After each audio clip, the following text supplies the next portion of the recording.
할렐루야. 하나님께서 오늘도 우리에게 귀한 새로운 하루 또 새로운 한 주를 허락하셨습니다.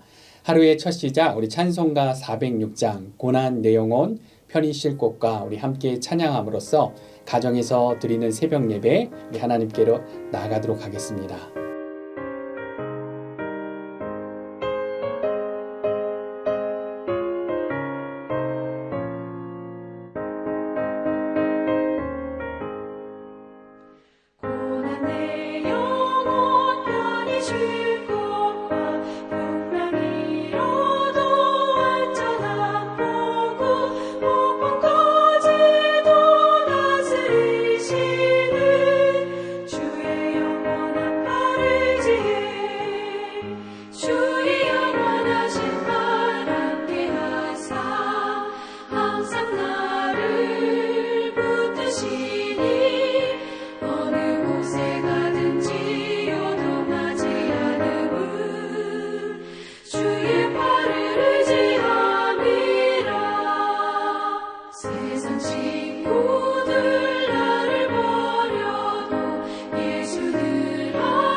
주신 은혜 하나님 감사합니다. 오늘도 우리에게 새로운 하루 또 새로운 한 주를 허락하시고 그리고 또 귀한 말씀으로 하나님과 더불어 살 수 있는 은혜 주심에 감사합니다. 오늘도 그 귀한 말씀 붙들고 하나님의 음성 듣고 하나님께 순종하며 하나님이 약속하신 그러한 축복들을 누리는 그런 복된 삶 되기 원합니다. 우리와 동행하여 주시옵시고 우리 가운데 역사하여 주시옵소서. 모든 애 감사드리며 우리 주 예수 그리스도 이름으로 기도드렸습니다.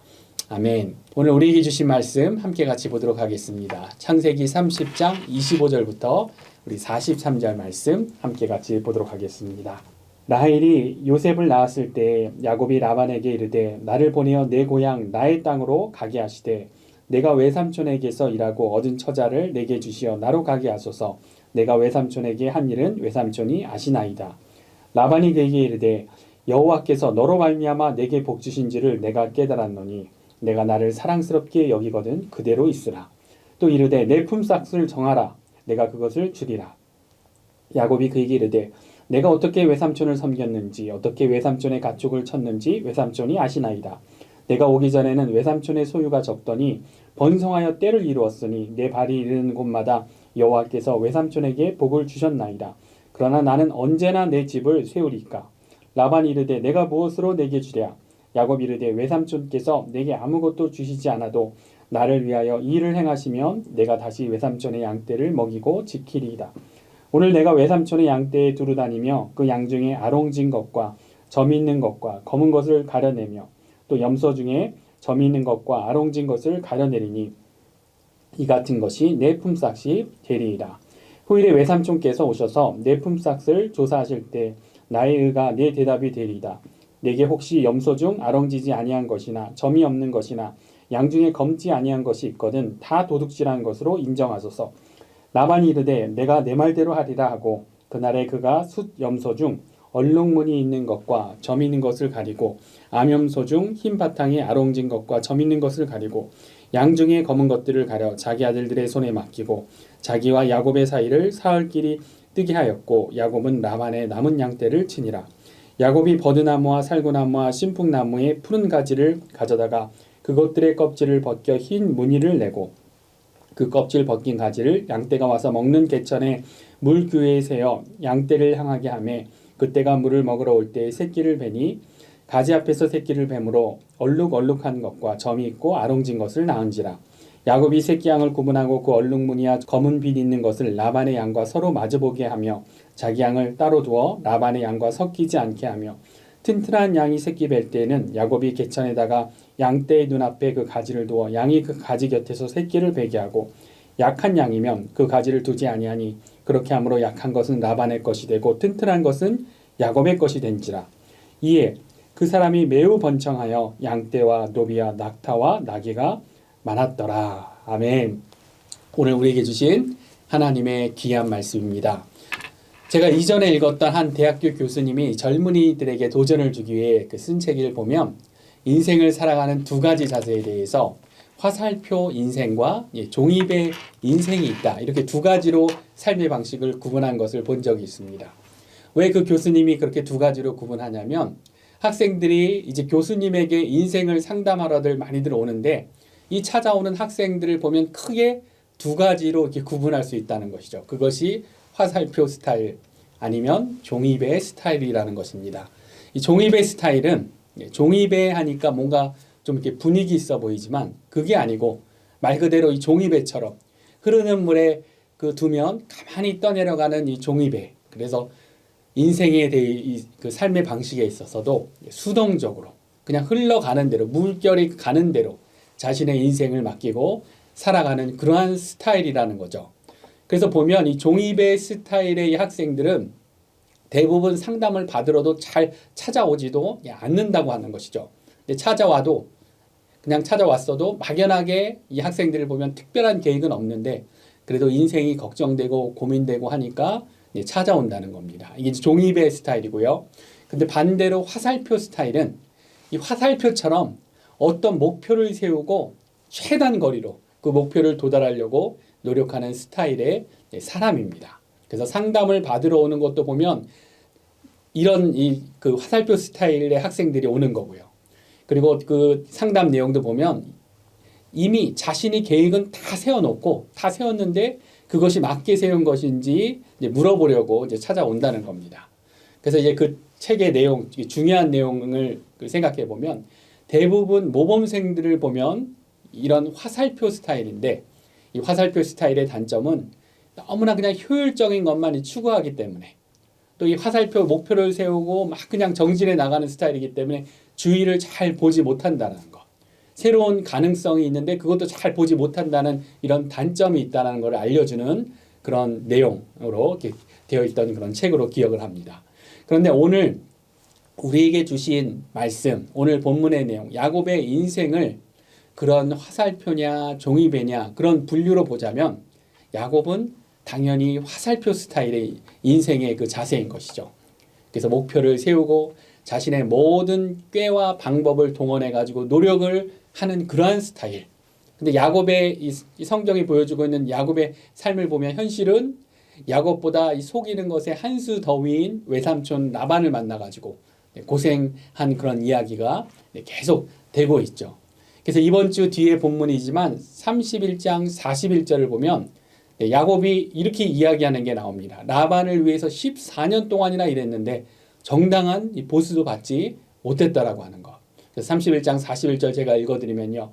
내가 외삼촌의 집에 있는 이 20년 동안 외삼촌의 두 딸을 위하여 14년, 외삼촌의 양떼를 위하여 6년을 외삼촌에게 봉사하였거니와 외삼촌에게서 내 품삯을 10번이나 바꾸셨으며, 네, 이렇게 이야기하죠.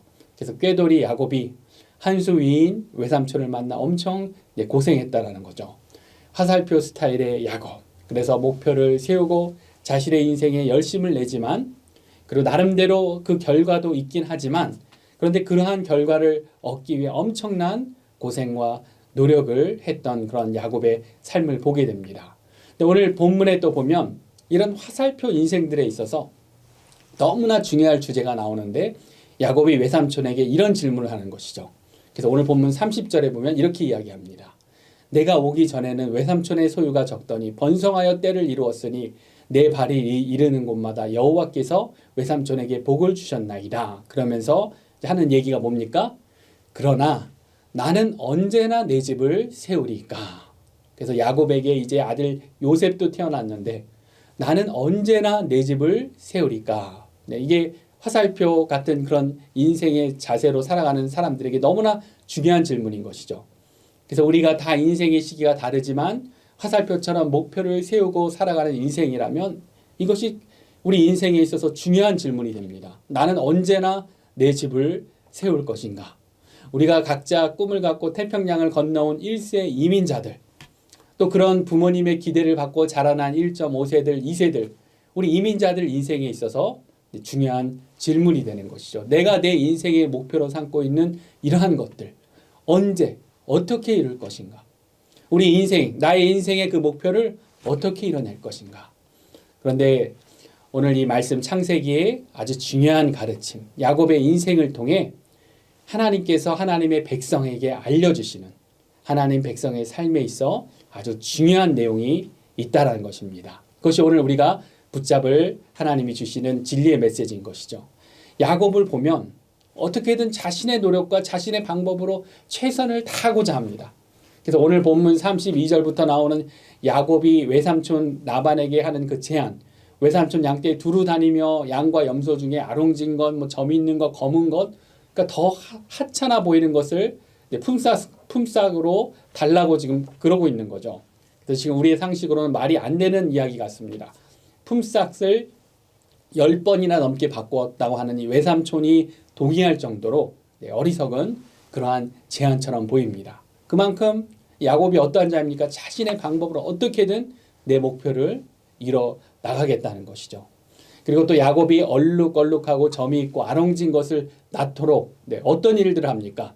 오늘 말씀에 보면 나오지만 나뭇가지들을 벗겨가지고 막 흰 무늬를 내고 또 물 먹으러 올 때도 개천에 물 구유에 세워가지고 그거를 양과 염소가 막 보도록 해가지고 그래서 무늬 있는 새끼를 낳도록 하려고 하는 것.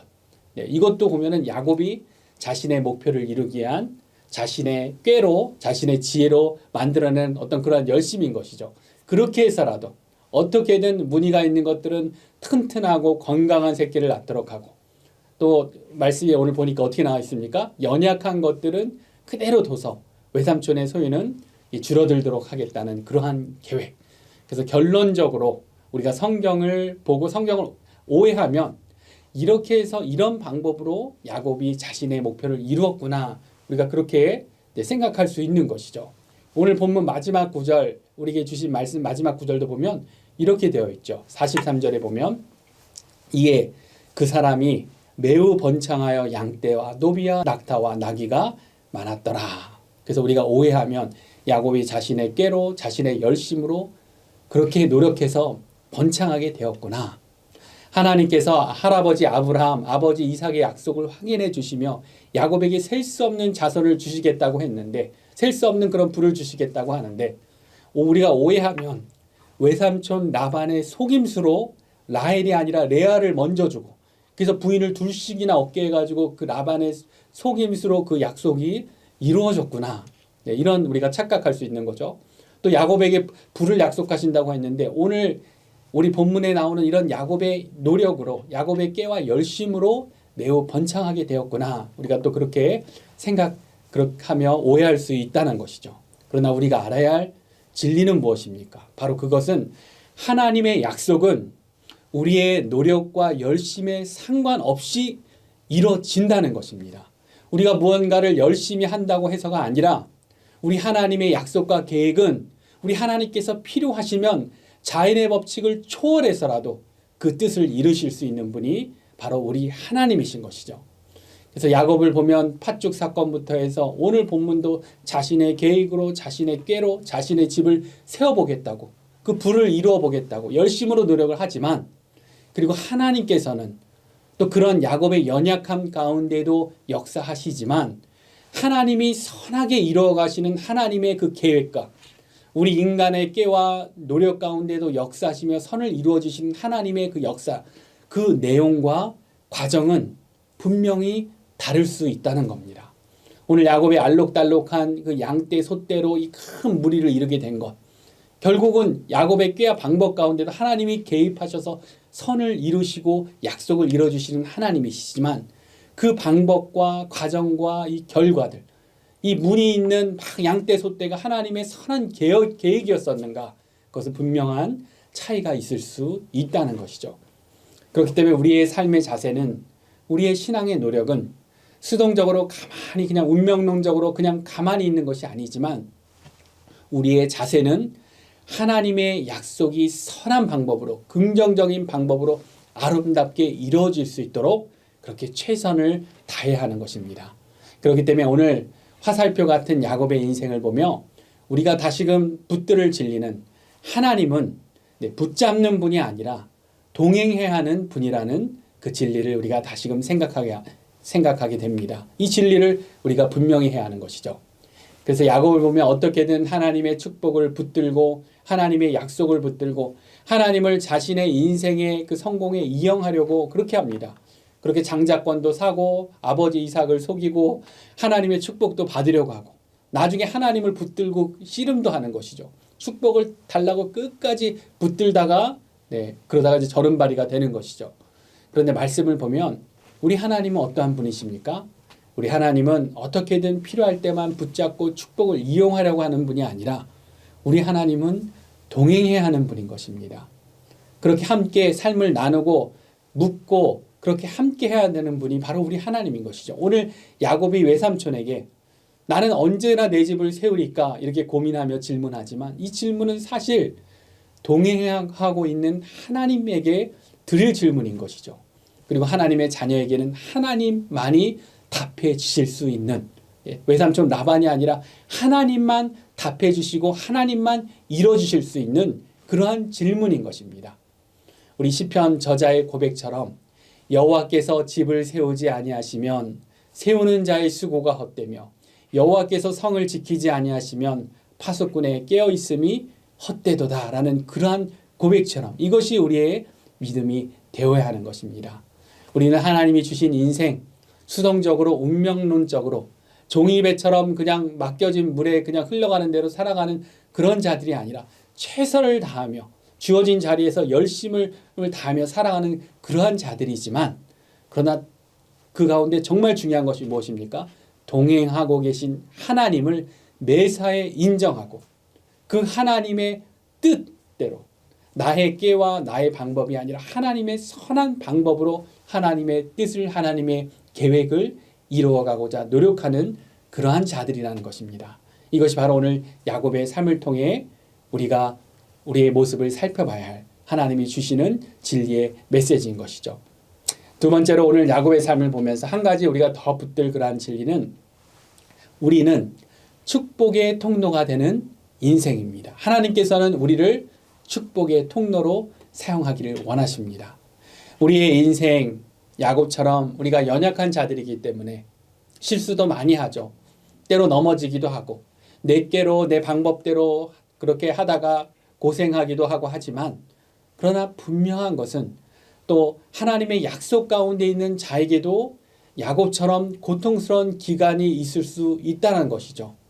그런데 야곱의 인생을 보면 그 고통을 통해 다듬어지는 귀한 시간이 될 수 있는 것입니다. 야곱도 보면 다듬어지면서 겸손해지죠. 그리고 결국은 하나님을 더 깊이 알아가게 되는 그러한 모습을 보게 됩니다. 야곱을 보면 하나님께서는 하나님의 백성이라 부르는 사람으로 빚기 위해 가장 흠이 많은 인간까지도 사용할 수 있다는 것을 우리가 알게 됩니다. 그리고 더 중요한 것은 그런 인생을, 그런 흠 많은 인생을 다듬으셔서 축복의 통로로 섬기는 자로 그렇게 사용하신다는 것입니다. 야곱의 그 속고 속이는 인생 가운데 하나님께 다듬어지는 고생 가운데도 하나님께서는 외삼촌 라반을 통해 이런 고백을 하도록 하시는 것이죠. 오늘 본문 27절을 보면 외삼촌이 이런 고백을 합니다. 라반이 그에게 이르되 여호와께서 너로 말미암아 내게 복 주신 줄을 내가 깨달았노니 내가 나를 사랑스럽게 여기거든 그대로 있으라. 이런 고백이 나오죠. 그 속고 속이고 그런 갈등 있는 그런 관계 가운데서도 이것이 치열한 세상 가운데 살아가는 하나님의 백성들, 하나님의 빛과 소금으로 부르신 하나님의 백성의 모습이라 생각합니다. 하나님의 백성으로 살아가기가 쉽지 않지만 그러나 세상 사람들로부터 고백되어지도록 해야 될 우리의 사명, 삶의 모습인 줄로 믿습니다. 우리는 어떤 상황에서든 축복의 통로가 되는 인생인 것입니다. 그래서 오늘 하루도 축복받기 위해 필요한 때만 하나님을 이용하고자 하는 것이 아니라 하나님과 동행하면서 하나님과 대화하면서 내 깨와 내 방법으로 목표를 이뤄내는 것이 아니라 하나님의 선한 방법과 하나님의 선한 계획을 신뢰하면서 주어진 자리에서 최선을 다하는 그러한 삶. 하나님의 성도로 하나님이 더 기뻐하신 그런 모습으로 빚어지는 것을 방해하는 우리 각자의 그러한 어떤 성품들, 모습들. 야곱처럼 다듬어지면서 때로는 고통스럽기도 하지만 결국은 우리 하나님이 만들어 가시는 축복의 통로가 되는 삶. 그런 삶으로 하나님이 세워주신 자리에서 우리 가정에서 우리 배우자에게 우리 자녀들에게 또 우리 하나님이 세워주실 그런 일터에서 또 우리가 우리에게 주신 비전으로 주신 사역을 통해 하나님께 영광 돌리는 그러한 하루 되시기를 우리 주 예수님의 이름으로 축원합니다. 우리 함께 같이 기도하도록 하겠습니다. 주신 은혜 하나님 감사합니다. 야곱처럼 불완전하고 부족한 우리들이지만 그러나 하나님의 선한 계획 가운데 하나님의 역사 가운데 우리를 사용해 주셔서 너무나 감사합니다. 야곱처럼 하나님을 축복의 도구로 이용하려고 하는 그러한 모습이 아니라 하나님과 동행하면서 하나님과 대화하면서 하나님의 그 선한 뜻을 이뤄가는 우리의 삶이 되게 하여 주시옵시고 또 하나님이 우리를 통해 계획하신 축복의 통로로 우리 가정 가운데 우리의 일터 가운데 또 우리의 사역 가운데 하나님의 선한 영향력을 흘려보내며 아름다운 하나님의 나라를 확정하는 그런 복된 인생 될 수 있도록 우리를 사용하여 주시옵소서. 우리와 함께 하시며 우리와 동행하시며 예수 그리스도를 통해 우리에게 더 완전한 그러한 축복의 관계를 주신 하나님을 찬양하며 감사드리며 우리 주 예수 그리스도 이름으로 기도드렸습니다. 아멘. 우리 계속해서 기도하면서 또 말씀 묵상하시면서 오늘도 승리하시는 축복된 하루 되십시오.